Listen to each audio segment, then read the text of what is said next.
يتسمع Ça marche? Parfait.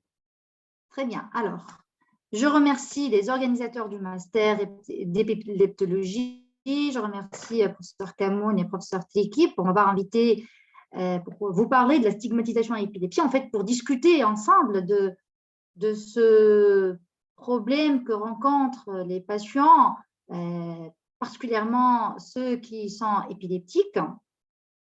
Au début, j'ai trouvé que ce n'était pas très intéressant, mais après avoir lu et revu fait plusieurs lectures, en fait, j'ai trouvé que c'est très important de connaître la définition déjà de la stigmatisation, de comprendre pourquoi on étudie la stigmatisation dans ce cours, ce dernier cours, je pense, de ce master. En fait, il y a beaucoup d'impact dans cette forme de stigmatisation. La stigmatisation elle a un impact sur les patients, sur leur qualité de vie. On verra ça au fur et à mesure. Voilà. Bon, cette citation de William Lennox, qui est un épileptologue éminent, qui est américain et qui est très, très connu, il a dit qu'il n'y a pas d'autre affection que l'épilepsie pour laquelle les préjugés sociaux sont pires que la maladie elle-même. Là, ça résume vraiment tout le cours. Une autre figure qui m'a paru intéressante, la pomme rouge, elle sort de l'ordinaire, elle sort de ce qui est commun, donc elle pose problème. On la regarde, on fait attention à cette pomme rouge. Donc, si c'était un patient, un malade, n'importe quelle maladie, il sera toujours différent par rapport aux autres. Il sera vu autrement. Il y aura des préjugés. Et donc là, cette pomme-là, elle aura des difficultés pour s'adapter à toutes les autres pommes. Donc, ici, on s'intéresse à l'épilepsie. En fait, l'épilepsie, c'est un trouble neurologique le plus fréquent. Je ne vais pas le dire à vous. Et c'est un trouble qui est reconnu partout. Il n'y a pas vraiment de frontières géographiques ou sociales ou raciales pour cette pathologie-là. Elle est très, très, très fréquente. Et on connaît déjà, tout le monde reconnaît que les personnes atteintes d'épilepsie, elles sont discriminées socialement parce qu'il y a un manque de connaissances vis-à-vis de cette pathologie, parce que les gens ont peur de cette pathologie, parce qu'il y a des idées fausses, des préjugés sur cette maladie. Alors, la stigmatisation, c'est une réalité. Et cette réalité, elle était toujours présente depuis très longtemps, on le verra après. Elle persiste jusqu'à maintenant, jusqu'au XXIe siècle. En fait, et lorsqu'elle touche à la santé, elle inquiète souvent plus la personne que la maladie elle-même, comme l'a dit William Lennox. Elle est fréquemment responsable d'un sentiment de culpabilité. Et là, comme vous le voyez dans cette photo, stigmatisation quand les préjugés font plus mal que les symptômes de la maladie. Regardez, le faciès de cette patiente-là, de cette dame-là, elle est vraiment horrifiée et elle est vraiment attristée par les doigts qui sont posés sur elle. Et finalement, les doigts alcool posés sur elle, va oublier la pathologie qu'elle a et va se concentrer sur la stigmatisation et sur les problèmes, les conséquences de cette stigmatisation. Dans le cadre de l'épilepsie, la stigmatisation exprimée ou ressentie est retrouvée chez près de la moitié des personnes et est jugée sévère dans 10 à 30% des cas. Sévère, on l'évalue par ses conséquences. Elle est généralement liée au caractère imprévisible des crises ainsi qu'à l'exclusion sociale consécutive à l'attitude négative de la société. Donc là, il y a eu beaucoup d'études sur la stigmatisation et ces études-là ont recherché les facteurs impliqués dans la stigmatisation. Et les facteurs qui en ressortent, c'est les crises imprévisibles et l'attitude négative de la société. La société,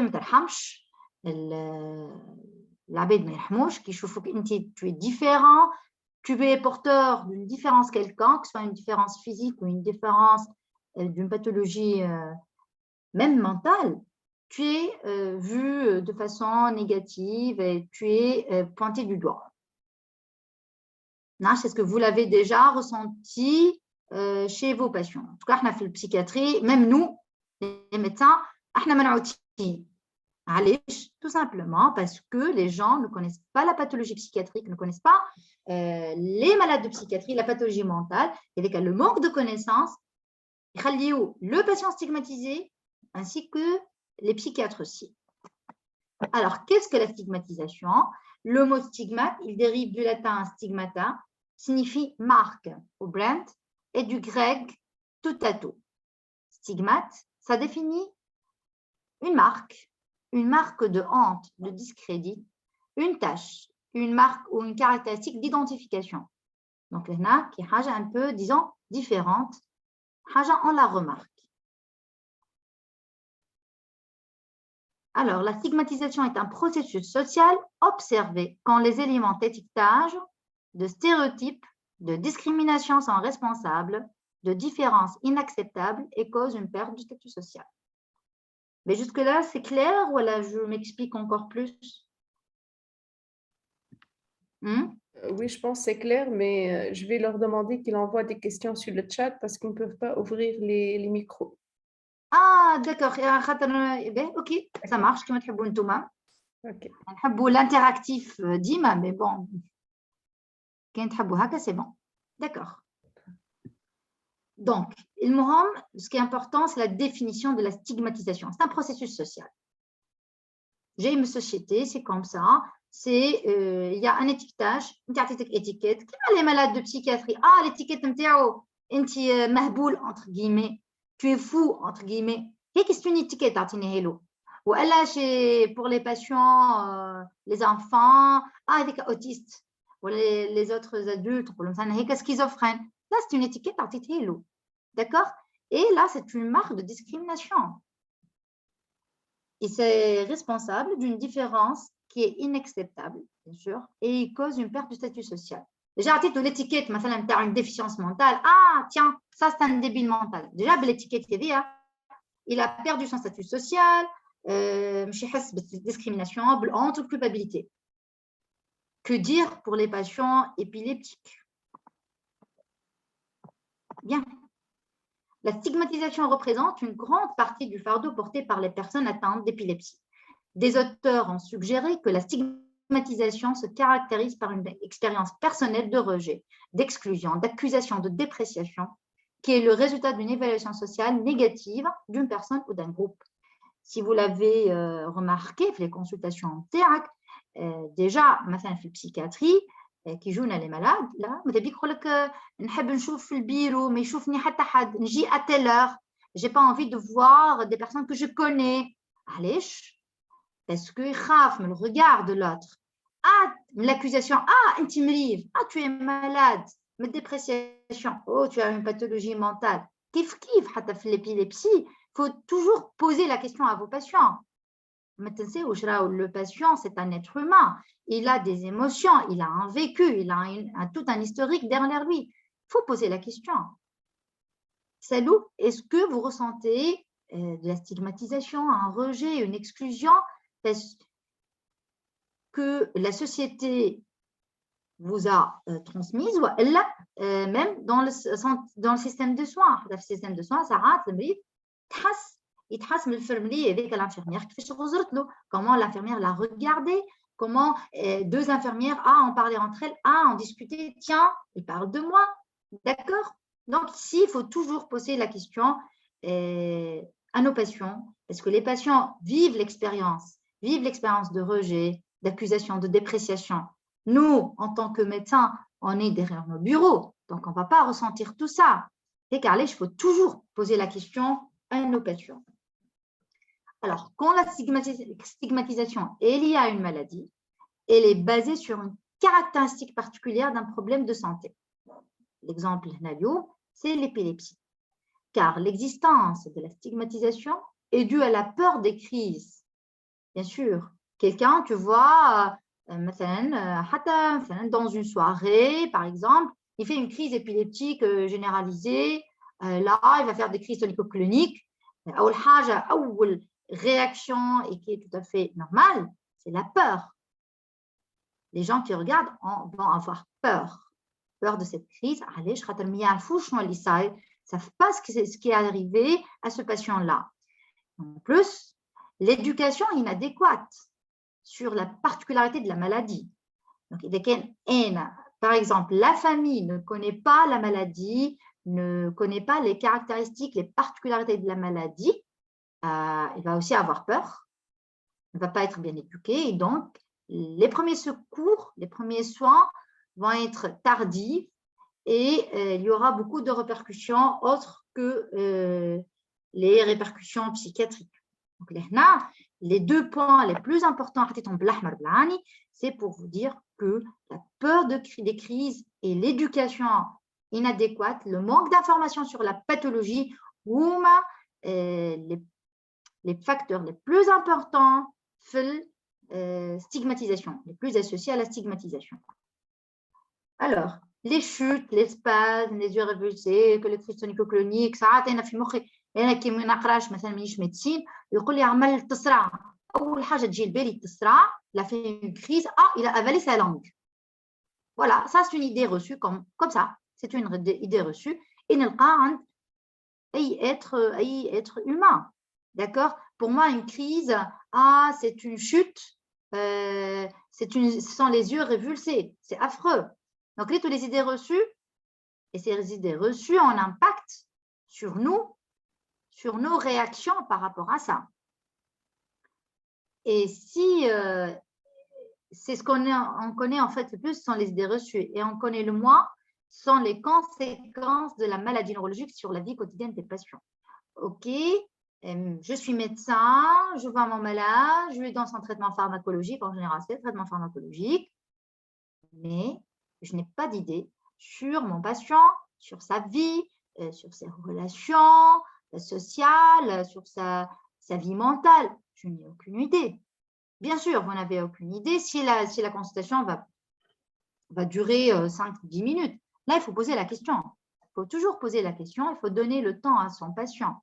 Et le fait de discuter avec le patient de sa vie quotidienne, de ses relations avec les autres, ça l'amène à une meilleure alliance thérapeutique avec le médecin déjà, une meilleure empathie et donc il y a une meilleure observance du traitement parce que l'observance thérapeutique déjà c'est un problème pour les épileptiques aussi, même pour les pathologies mentales. Moi je fais l'observance thérapeutique, mais il est que tu prends en charge ton patient correctement dans tous les aspects.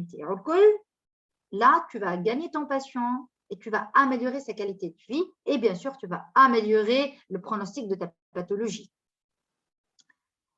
Bien. Et pourquoi on s'intéresse à l'épilepsie? À part l'impact sur la vie quotidienne aussi, il y a une conséquence très importante à prendre en considération, c'est le suicide. Et en effet, le risque de suicide chez les personnes épileptiques est supérieur à 22% par rapport aux personnes, entre guillemets, saines. Et ce chiffre-là s'explique par une stigmatisation très fréquente des épileptiques tout au long de leur vie, du fait, bien sûr, de l'imprévisibilité des crises et de la fréquence de survenue des crises. Donc, les crises surviennent barcha, stigmatisation mouchtorquois et donc l'impact plus important sur la qualité de vie mentale et physique. Donc là, tiens, on peut minimiser la stigmatisation par la diminution de la survenue des crises. Donc ça, c'est un moyen, les moyens pour limiter la stigmatisation, c'est un des moyens pour diminuer la stigmatisation. Donc, le caractère imprévisible, l'exclusion sociale liée à l'attitude négative de la société vont amener à une stigmatisation, d'où on aura une difficulté pour fonder une famille. Bien sûr, un épileptique, son fiancé, il est comment? Il est porteur d'une pathologie? Ah non, il n'y a pas de pathologie physique, il n'y a pas de diabète, pas d'hypertension, mais il a des crises. Un problème, les crises, c'est probablement héréditaire. Donc, il y a une difficulté pour fonder une famille. difficulté pour trouver un travail aussi, et un cercle d'amis restreint. Donc, je trouve les conséquences de la stigmatisation, les conséquences de ces idées reçues, de cette attitude négative de la société, sont des conséquences énormes sur la qualité de vie de ces patients. Les études ont indiqué que près de la moitié, parfois jusqu'à 70% des patients déclarent se sentir stigmatisés. Décrire le vécu, c'est important de voir avec nos patients le vécu. Alors, d'après des études aussi, les patients épileptiques le niveau de stigmatisation est beaucoup plus important que s'il était porteur d'une autre maladie chronique. Et il est comparable à une stigmatisation qui est chez les personnes porteurs de VIH. D'accord, c'est clair? Donc, la stigmatisation elle est très importante par rapport à quelqu'un qui est porteur de maladies chroniques, diabète, hypertension, ça c'est commun, mais qui m'a stigmatisation entre les patients épileptiques, qui m'a les stigmatisations entre les patients porteurs de VIH. Donc, ça sont ce que rapportent les épileptiques. Globalement, l'état de santé mentale et physique évalué subjectivement par les patients épileptiques est moins bon que celui des personnes souffrant d'hypertension, de diabète. Pourtant, l'hypertension artérielle, le diabète, ils ont beaucoup de conséquences physiques, conséquences sur la qualité de vie physique, mais aussi mentale. L'hypertension artérielle, diabète, un coma hyperosmolaire. Donc, là, l'épileptique, finalement, il n'a pas de pathologie avec des conséquences qui font le diabète ou l'hypertension.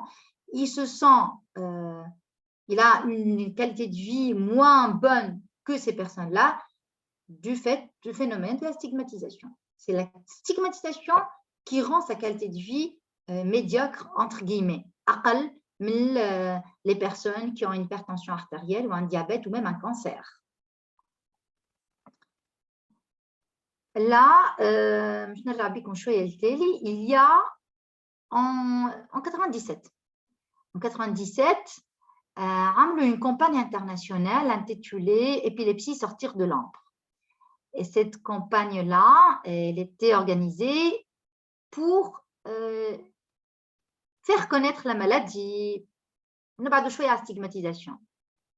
Le président de la Ligue internationale, dans la campagne, écrivait « Le cancer, la lèpre et l'épilepsie étaient les trois grands fléaux dont on n'osait pas parler il y a encore 30 ans.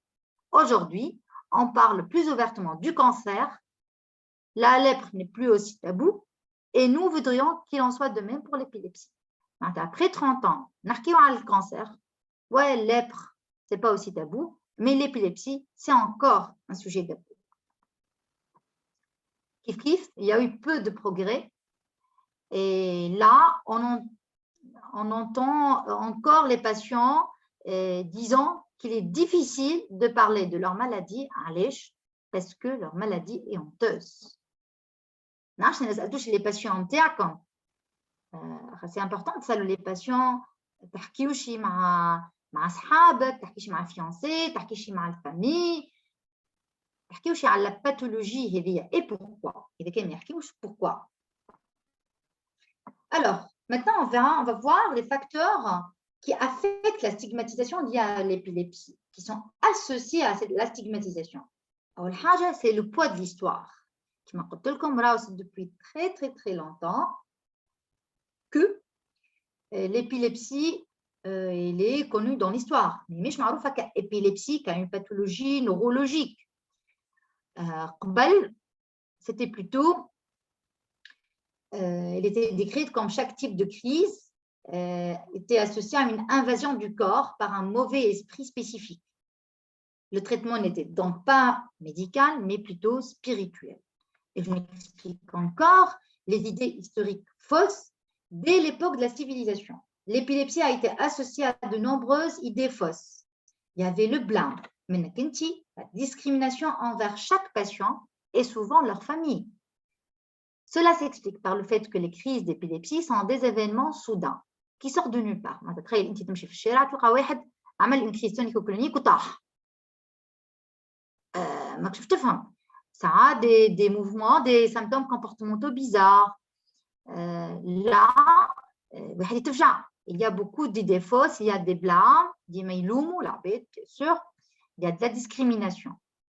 Et ce concept de base de l'épilepsie, il était connu depuis toujours, hein, et même 4500 ans à 1500 ans avant Jésus-Christ. وقتها, l'épilepsie était vue comme un phénomène surnaturel, démoniaque, magique, contagieux. ماهمش فاهمين. فما des crises, فما chute, comme ça, de nulle part. Ça, pour eux, c'était surnaturel. En fait, il y a eu l'approche surnaturelle, entre guillemets, depuis l'Antiquité. حتى le siècle des Lumières. Dans le siècle des Lumières, ناس تقدمت وكل بانوا وحتى التو 21e siècle, مازال فما برشا عباد qui ont peur de cette pathologie-là et qui discriminent cette pathologie-là. Donc, cette approche surnaturelle, elle persiste encore sous certaines formes, comme مثلا maladie honteuse, une possession démoniaque. ما نعرفش نكتسلوا لي باسيون نتاعكم. اول حاجه مش يعملوها مش يمشيوا للعراف والعزام ولا ترادي ثيرابيوت يجربوهم ومن بعد يجوا للميدسان. Je pense que c'est que ce soit dans la pathologie mentale ou la neurologique, اول حاجه يتعديوا tout ce qui est tradithérapeute entre guillemets.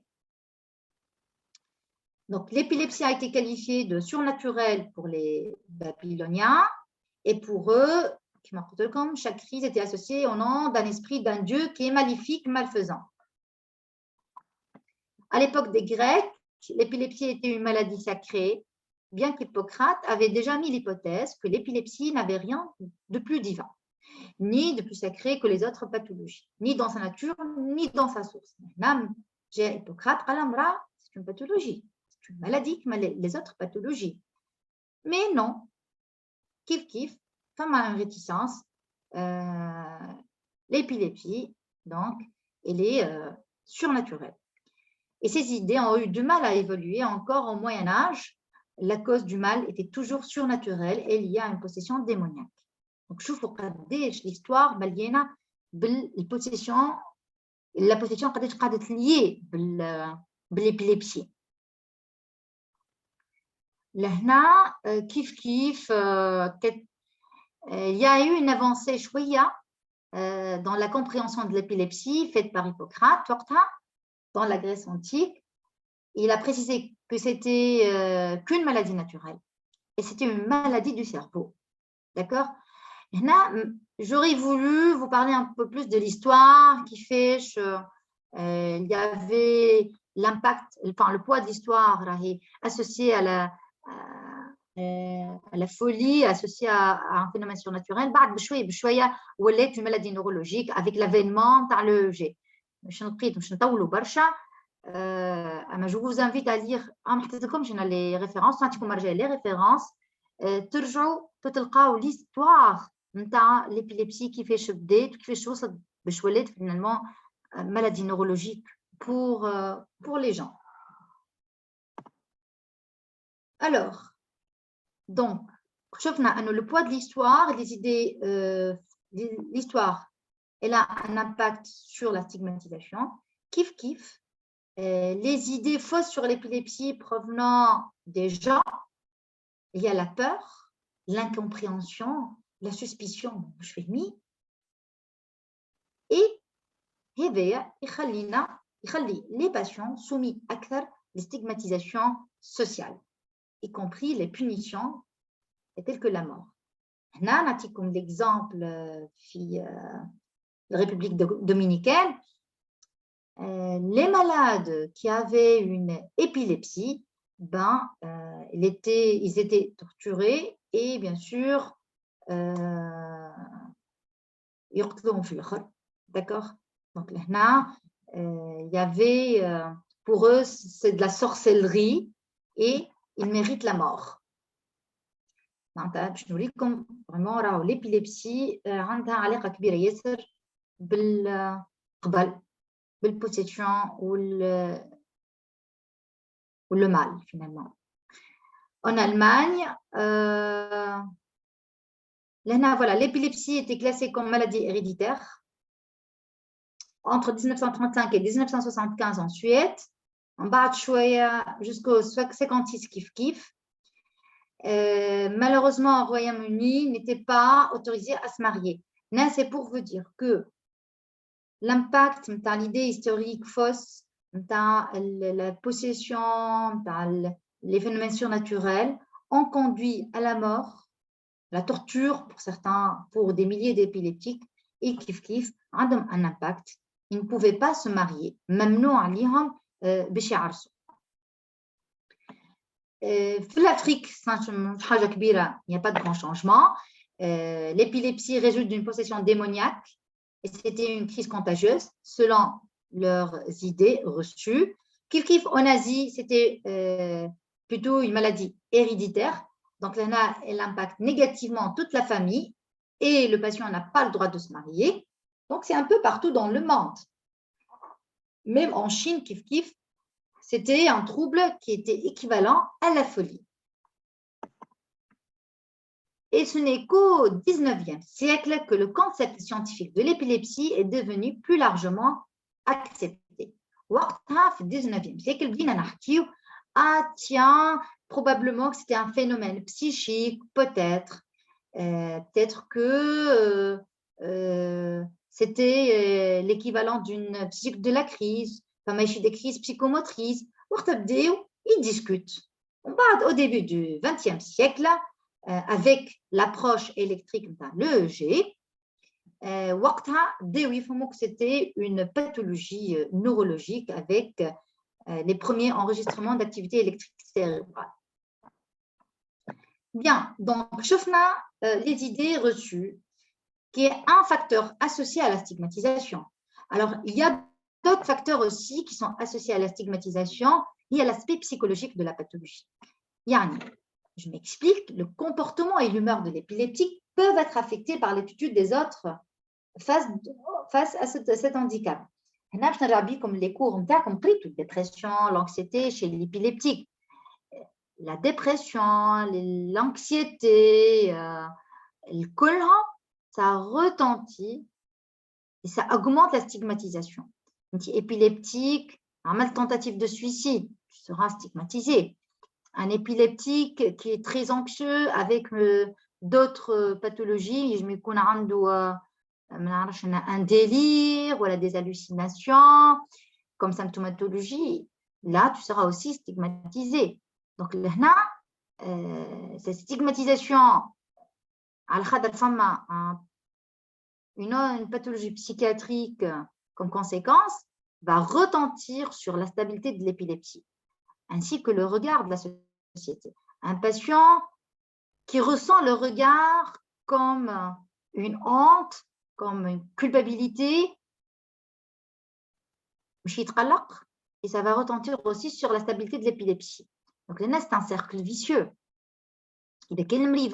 Sur le plan mental, n'est pas bien, ça va retentir sur la stabilité de la maladie. Et que ça, c'est comme dans toute autre pathologie, le diabète. Un patient diabétique qui a un trouble dépressif, un patient hypertendu avec un trouble dépressif, voilà, une anxiété très importante, on verra les chiffres tensionnels aussi. Donc là, c'est pour vous dire. L'aspect psychologique, des médecins passent à côté, est très, très important à prendre en charge. Donc là, l'épilepsie elle-même va conduire à la stigmatisation. L'âge précoce du début, la durée prolongée de la maladie, l'augmentation des fréquences des crises, la détérioration des fonctions cognitives, la dépression, l'agressivité, certains traits de personnalité pathologique vont augmenter la stigmatisation. L'épileptique, il a des traits de personnalité, ça va agressif, très irritable, ça augmente la stigmatisation, ça va nier, ça va tellement simple d'esprit. Donc, ou l'état نتاعو. Et dans tous les cas, ça conduit à la stigmatisation.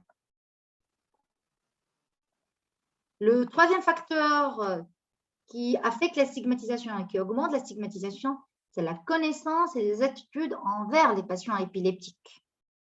Oui, maintenant, il est devenu plus clair que les personnes atteintes d'épilepsie sont socialement discriminées. علاش؟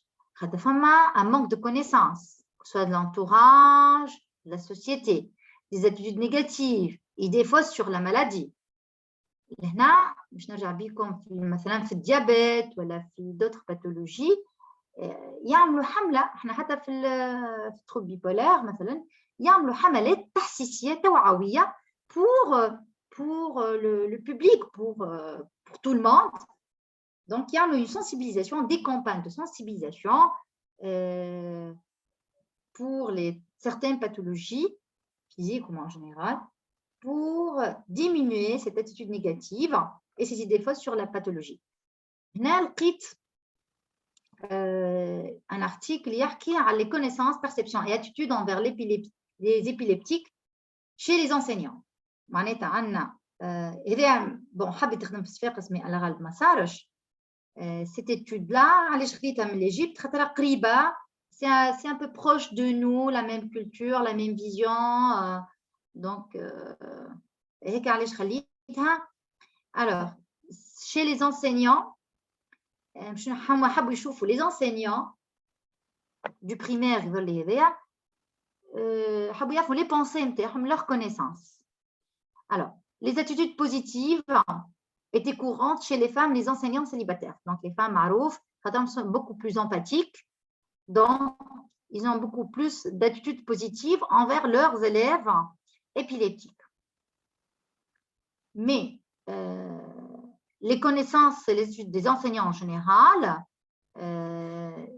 avaient un impact direct sur les élèves épileptiques en termes de performance scolaire et en termes de développement des compétences sociales et de réussite. Ce qu'on connaît maintenant, l'élève, إذا كان المعلم نتاعو المعلم ولا الأستاذ, l'enseignant, il guide correctement, il accompagne son élève, il aura un impact direct sur ses performances. Que dire pour un patient, pour un élève épileptique? En fait, les enseignants considèrent, la moitié des enseignants considèrent que les élèves épileptiques comme des élèves anormaux. La moitié presque des enseignants ont déclaré que l'élève épileptique était une source de problèmes dans la classe. Allez, je vais on a le crise, on a l'état d'agitation, donc je suis face à la classe, il ne va pas gérer les enfants et les problèmes limousines dans la classe. 9% aimeraient que l'élève soit transféré dans une autre école, soit parce que sa présence est considérée comme une trop grande responsabilité, ou bien parce que la présence est négative pour les autres élèves et c'est une interruption du processus éducatif pour les autres élèves. Donc 10%, presque 10% quand même des enseignants, les huma bien instruits, éduqués, يعرفوا la communication avec les enfants et quand même, ils ne veulent pas de ces enfants porteurs d'une pathologie différente. Donc là, c'est quand même, ça a un impact, l'impact sur les compétences de cet enfant-là, l'impact à la performance scolaire. Je me connais un enfant qui est très bien, avec un quotient intellectuel important, qui est bien dans ses études, où là, il y a l'enseignant, mais et ça pose un problème. Et ce sont les enseignants. Alors, les pères, les pères aussi, les élèves épileptiques font face à la discrimination par les pères. Et surtout, les pères, ils chauffent les crises à l'école. Les enfants épileptiques font des crises à l'école, parce ils font des crises à l'école. Les pères, ils chauffent, les élèves, ils chauffent les crises, ils vont ressentir de la peur. Et وقتها تشوفوا الديسكريميناسيون صغيرات ساعات ما يرحموش. Alors, les épileptiques, ils déclarent souvent se sentir différents de leur père et ont peur d'avoir des crises devant leurs amis, ce qui entraîne des problèmes d'adaptation, notamment une mauvaise estime de soi. Ça va ralentir sur l'estime de soi et donc l'humeur. Et là, on peut avoir des troubles dépressifs à un âge précoce. C'est pour cela, un des moyens pour diminuer la stigmatisation, c'est d'éduquer les élèves sur l'épilepsie. Et ça, c'est une étape très importante pour atténuer la stigmatisation de l'école. Les enseignants, là, c'est pour les enfants صغيرات ما نفهموهمش معناتها une épilepsie. Alors, sur 2200 étudiants non épileptiques,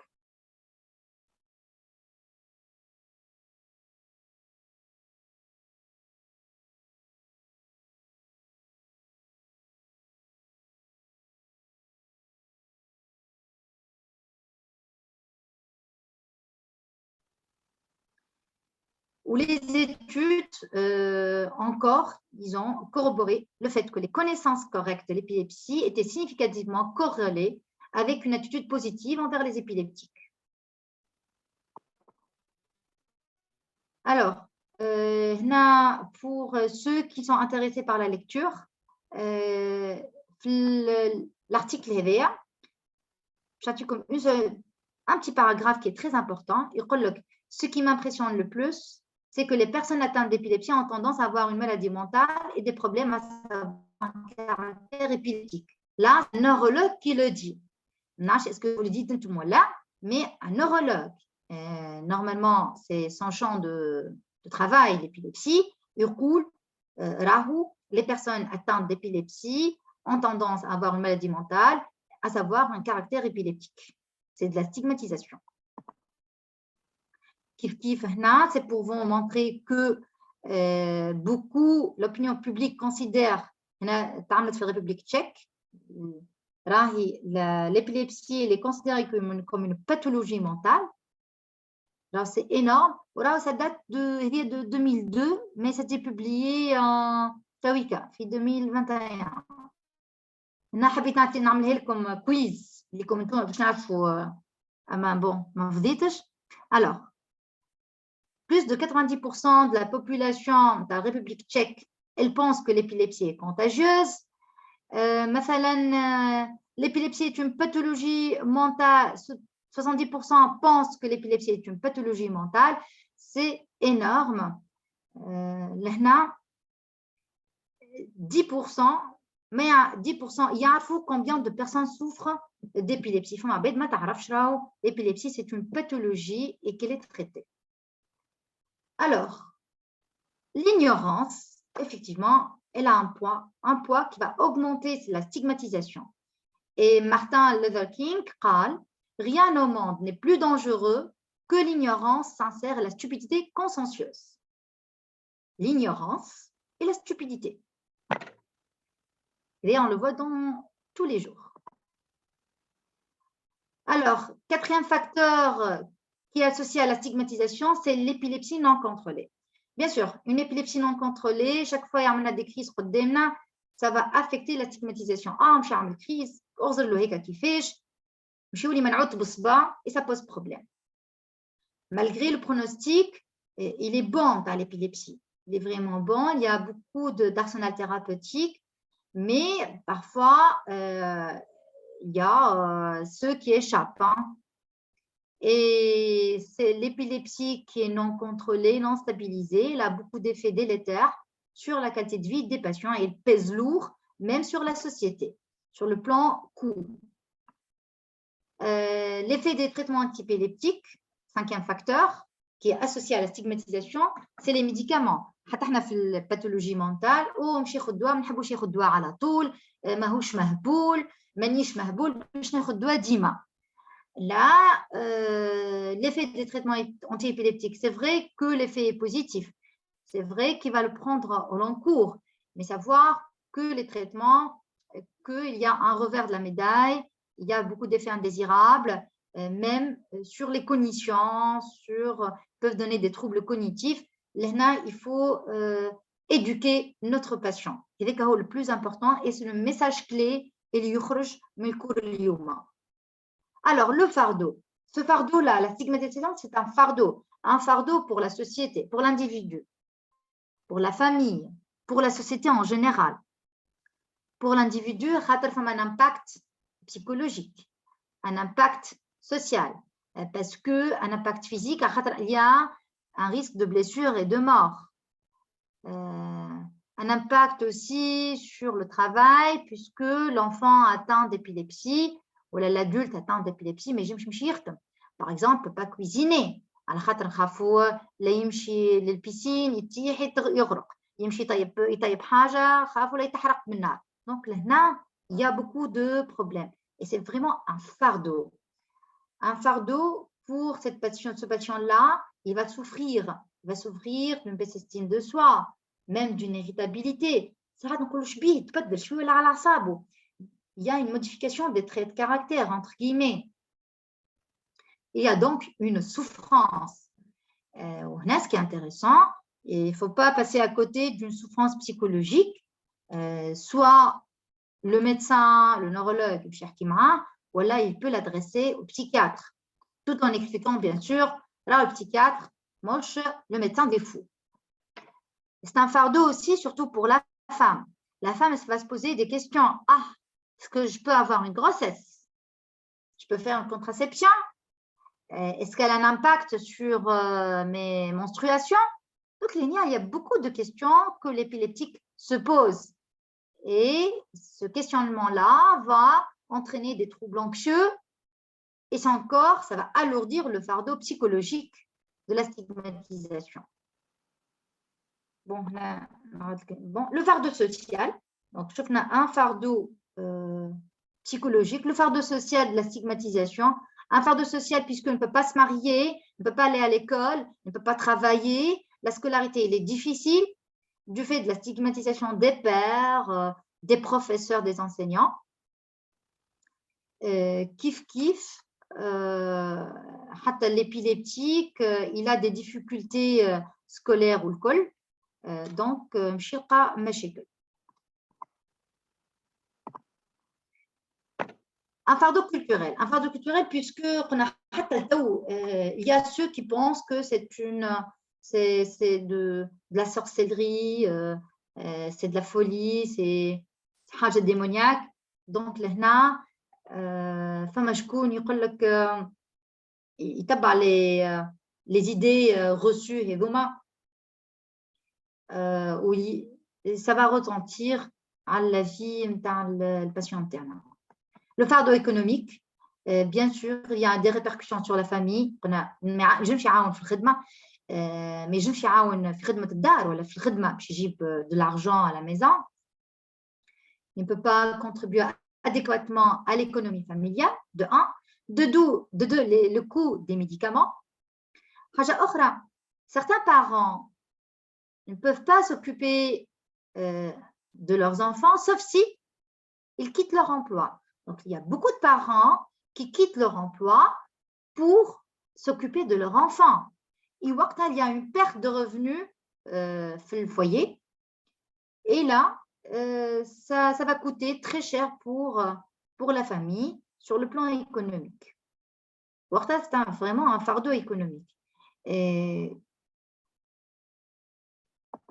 donc, là, les patients vont être davantage touchés par le chômage. Un chômage, et c'est un fardeau économique pour la famille aussi, pour la société. Par exemple, certains patients ils n'osent pas dire qu'ils sont épileptiques à l'entrée d'embauche. Alors que l'entretien d'embauche est très important. Il y a des horaires de travail, des postes à haute responsabilité, mais je me suis dans l'épileptique. Il faut essayer de dire, de parler, de discuter de la pathologie neurologique. Le médecin de travail, يعدل الخدمة, يعدل les postes de travail, يعدل les horaires. حتى في l'épilepsie, ما ينجمش يعمل les gardes.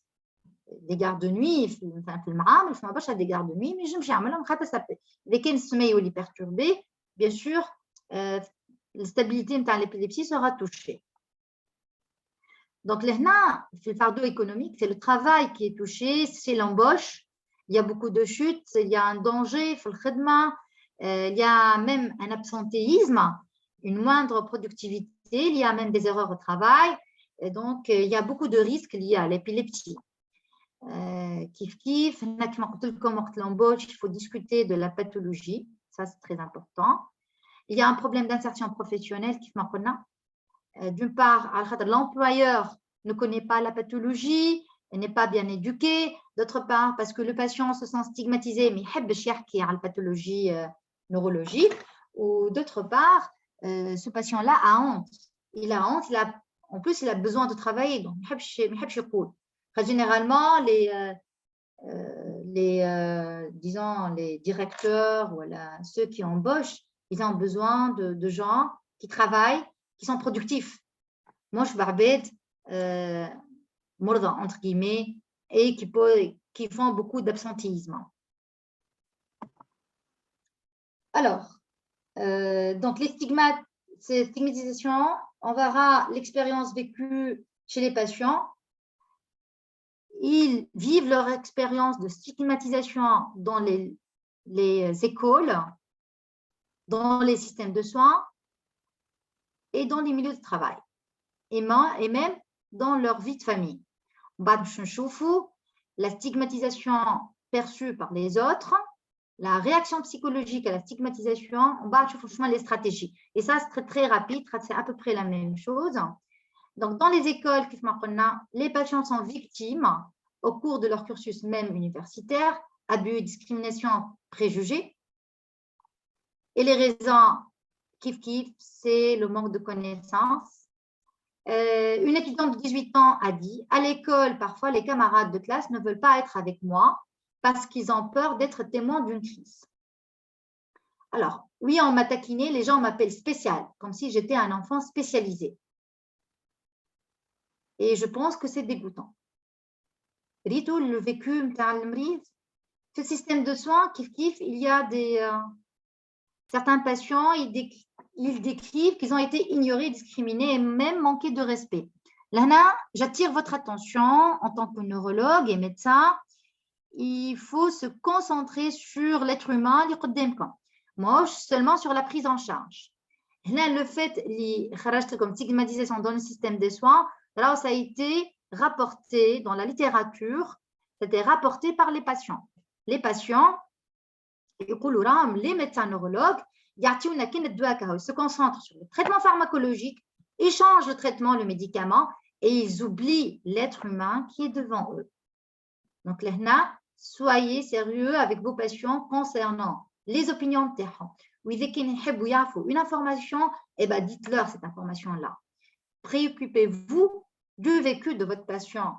Ça, c'est très important. Maintenant, c'est pour vous, c'est le vécu de certains patients. La stigmatisation au travail. Alors, un patient a dit, si j'étais le chef du bureau, je n'admettrais pas une personne aussi épileptique, aussi qualifiée soit-elle pour le poste. Ce serait difficile s'il tombait dans une crise d'épilepsie à un moment opportun ou dans une situation importante. Donc, là, vraiment, l'employeur, مش باش يخدم مريض كما قلت لكم على خاطر مش يكون productif. Donc, et c'est l'ignorance de l'employeur qui est la principale raison de la perte d'emploi de ces patients-là. La stigmatisation dans d'autres aspects de la vie sociale, c'est avec les pairs, avec les amis. Avec les amis, ceux qui taquinent, il y a des étiquettes. Là, ça augmente la stigmatisation. Alors, une femme a dit de 34 ans qui est épileptique, la première chose à laquelle la famille commence à penser est « Oh, on ne pourra pas la marier ». Et même ça se voit dans notre société. La stigmatisation perçue par les autres. Allez, il y a une stigmatisation par les autres parce qu'il y a des idées fausses. Il y a aussi un fardeau. Le soignant, l'aidant, l'aidant, que ce soit le Weldin ou un autre aidant, il ressent un fardeau, stigmatisation réveillée. Il est stigmatisé. Quand son patient est stigmatisé, c'est lié au bas. En plus, il est fatigué. Il ressent une détresse psychologique. Nous ne pouvons pas aller au travail, moi et sa mère. Si je dois aller au travail, qui signifie que sa mère doit être à la maison pour s'occuper de lui.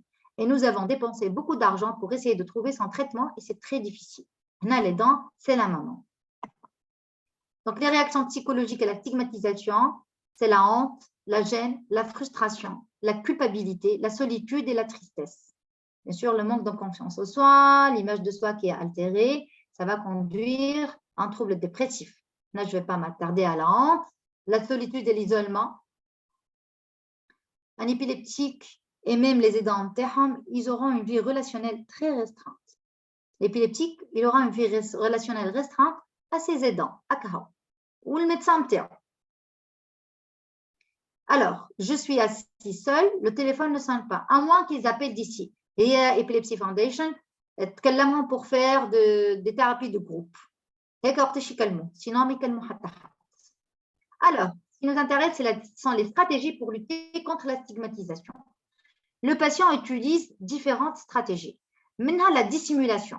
Il va dissimuler la maladie, il va même dissimuler les sentiments négatifs. Ça, c'est pour garantir une scolarisation et un emploi et l'égalité des droits au mariage. La divulgation peut être aussi sélective. Une autre stratégie, c'est de donner un aperçu. Le patient peut donner un aperçu de la pathologie pour essayer de changer les attitudes négatives de l'entourage.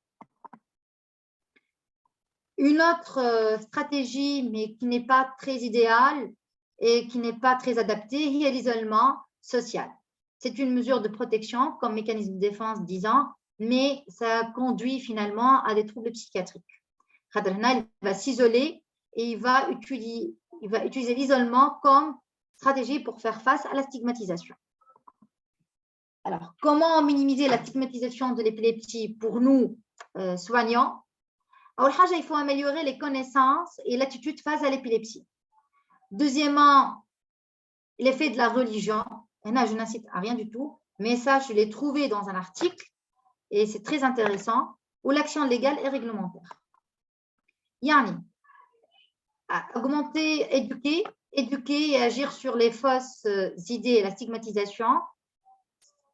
Là, c'est une stratégie qui est collaborative et multisectorielle. On va inviter tout le monde, beaucoup de spécialités, beaucoup d'intervenants et les soignants pour essayer d'agir sur ces idées fausses-là. On va aussi essayer de faire des programmes de sensibilisation de l'épilepsie afin de réduire la stigmatisation. Là, c'est une action de santé publique.